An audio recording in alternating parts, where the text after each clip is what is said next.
इकाई का अंक ज्ञात करना, संख्याओं के गुणनफल में, दूसरा घात वाली संख्या में। अब हम पहले प्रकार का देखेंगे, संख्याओं के गुणनफल में इकाई का अंक ज्ञात करना। यहाँ तीन संख्याएं दे रखी है, 756, 938 और 872। इनके गुणनफल में इकाई का अंक ज्ञात करना है। इन तीनों के इकाई का अंक 6, 8 और 2 है। इनका गुणा 96 होगा। इसमें जो इकाई का अंक आएगा 6, वो ही आंसर होगा। अब हम सेकंड टाइप के क्वेश्चन देखेंगे, घात वाले। अगर कोई संख्या दे रखी है 344, उसकी घात 23 है, तो उसको किस तरह से हल करेंगे।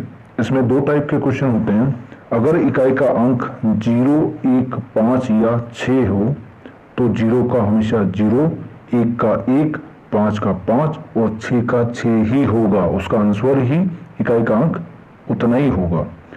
अगर कोई दूसरे टाइप का जिसमें 0, 1, 5 या 6 के अलावा कोई अंक है, तो उस संख्या की जो घात होगी उसमें 1 घटाकर 4 से भाग देंगे। जो शेषफल आएगा उसमें 1 जोड़ दिया जाएगा।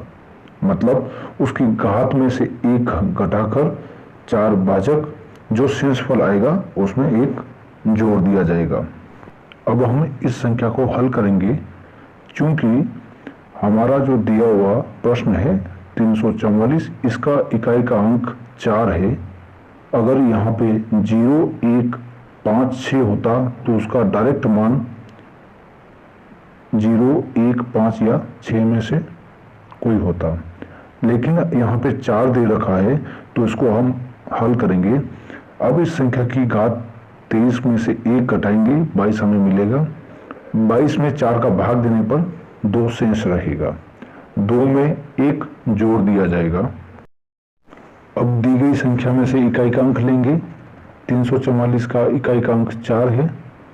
4 की घात 3 रखेंगे, जिसका मान 64 प्राप्त होगा। 64 में जो इकाई का अंक होगा वही हमारा आंसर होगा।